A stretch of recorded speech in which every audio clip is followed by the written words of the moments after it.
Alors, contre toute attente, j'ai acheté une nouvelle action ce mois-ci, donc c'est pas une action que j'ai renforcée, hein, c'est bien une toute nouvelle action. Donc je l'ai acheté il y a 1 ou 2 semaines. Donc dans cette vidéo, je vais vous résumer les raisons de pourquoi j'ai acheté l'action en question. Et d'ailleurs, j'ai remarqué que j'avais pas acheté de nouvelle action depuis à peu près, depuis presque un an. Donc ça datait, je crois, d'octobre 2024. Et c'était Medpace Holdings et Qualis. Et ensuite, depuis, j'avais juste renforcé Medpace, quoi.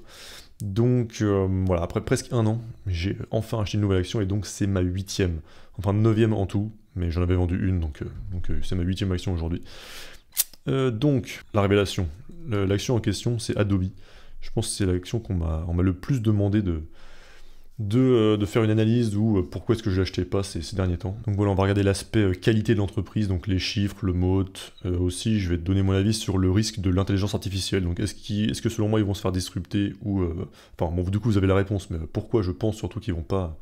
Pourquoi je pense qu'ils vont pas se faire complètement disrupter quoi, par les outils IA. Et puis la valorisation, et si vous voulez recevoir par contre les notes complètes, donc ce sera plus détaillé que ce que je vais dire dans cette vidéo, vous pouvez les recevoir par email en cliquant sur le tout premier lien qui est dans la description de cette vidéo.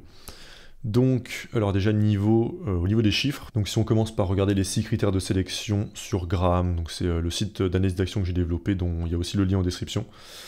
Alors on voit qu'au niveau de la croissance du chiffre d'affaires, ils sont à 14% annualisés, donc 14% par an en moyenne sur les 5 dernières années. Donc parce que le plus gros de la performance d'une action à long terme, ça va venir de la croissance des fondamentaux. Et donc ça commence par déjà une croissance du chiffre d'affaires. S'il y a trop peu de croissance du chiffre d'affaires, c'est compliqué. Donc voilà, 14% annualisé, c'est au-dessus du minimum que je recherche d'à peu près 10%. En croissance du free cash flow, donc cette fois-ci quand on a enlevé tous les coûts, on est à peu près pareil. Donc il y a eu une très très légère baisse de marge depuis il y a 5 ans. Mais bon, entre 14% et 13,87, c'est négligeable. Au niveau du ROCE, on est largement au-dessus des 15% minimum que je recherche. On est à presque 35%.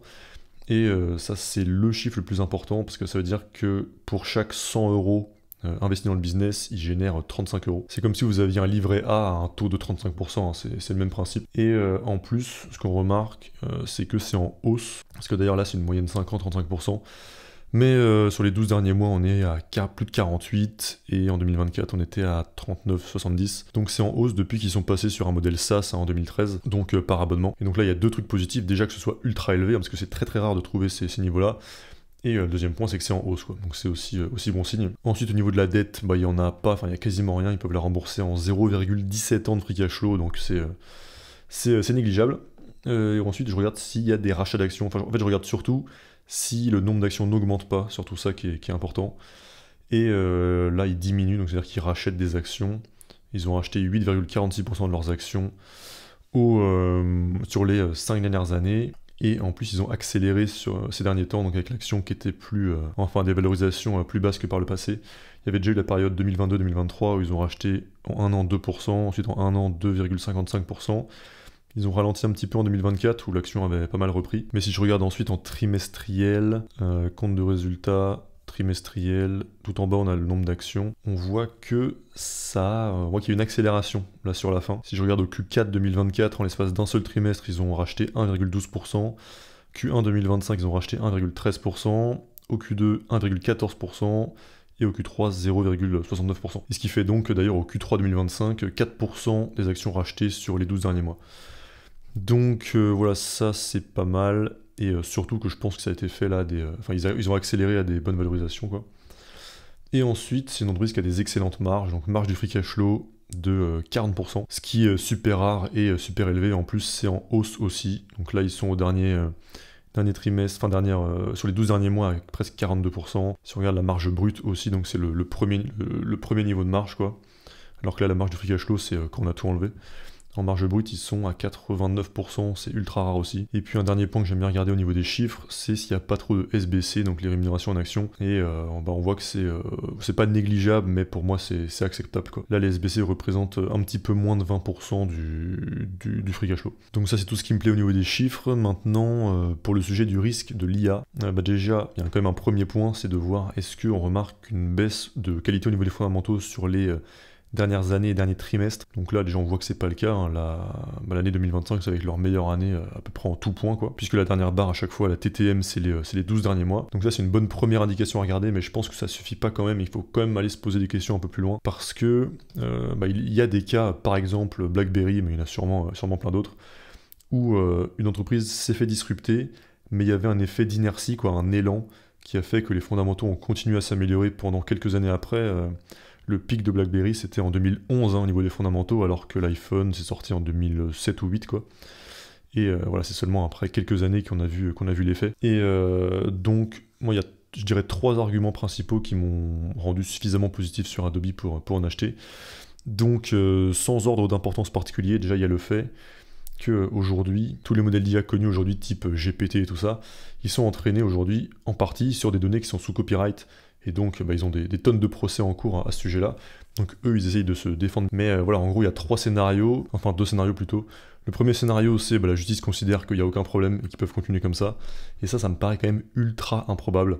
Et le scénario qui me paraît le plus probable, de loin, c'est simplement le scénario de la régulation, où simplement en fait on leur demande de payer des droits quoi, pour pouvoir utiliser les données en question. Et donc ça réduirait l'écart de qualité qu'on peut voir entre Firefly, donc l'IA d'Adobe, et les autres. Et sachant que Adobe est avantagé aujourd'hui, puisque eux ils ont justement fait le choix d'être directement 100% légaux quoi. Parce que justement leur IA Firefly, elle est entraînée déjà sur des contenus de domaine public, ça c'est normal. Des contenus qu'ils ont achetés à des partenaires externes, et aussi surtout sur Adobe Stock. Donc Adobe Stock, c'est la banque d'images et de ressources, images, vidéos, etc.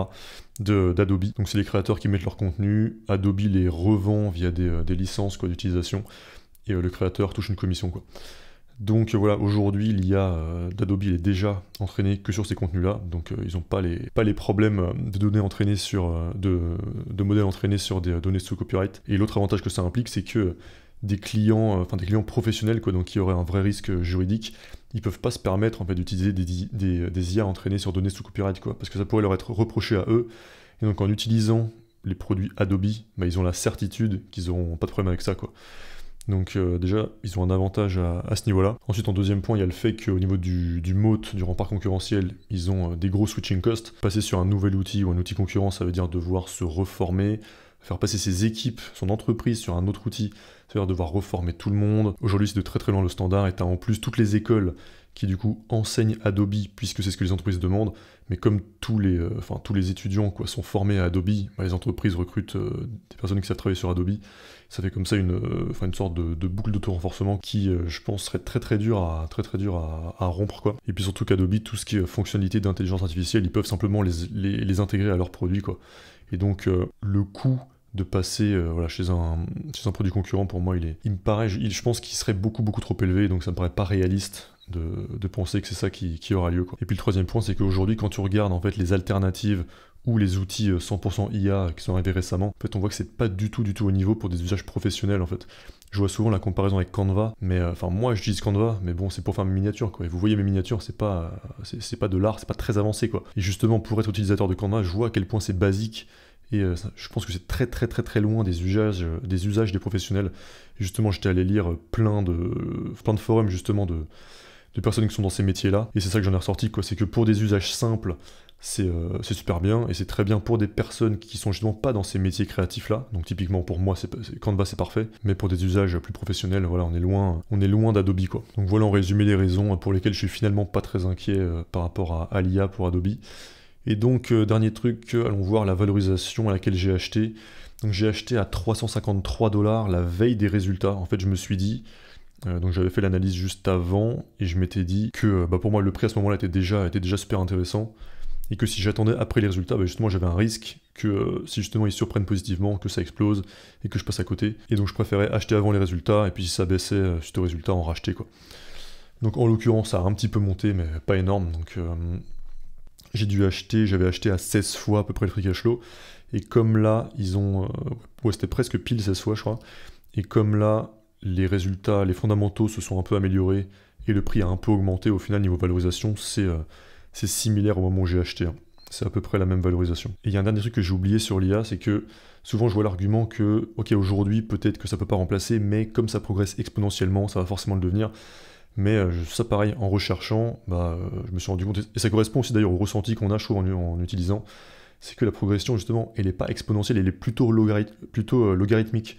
C'est-à-dire, au début, c'est très impressionnant, et puis ensuite, c'est à rendement décroissant, quoi. La progression est de moins en moins impressionnante. Donc, voilà, c'est plus probable qu'on atteigne justement un plateau ou une progression très lente qui, à partir d'aujourd'hui, ne paraîtra plus autant révolutionnaire que par le passé, quoi. Donc, voilà pourquoi j'ai acheté Adobe ce mois-ci à 353 $. Je rappelle que si vous voulez recevoir du coup toutes les notes que j'ai prises un peu plus détaillées que ce que j'ai fait là, c'est le premier lien en description, et puis sur le bouton qui s'affiche au milieu de l'écran, et à plus.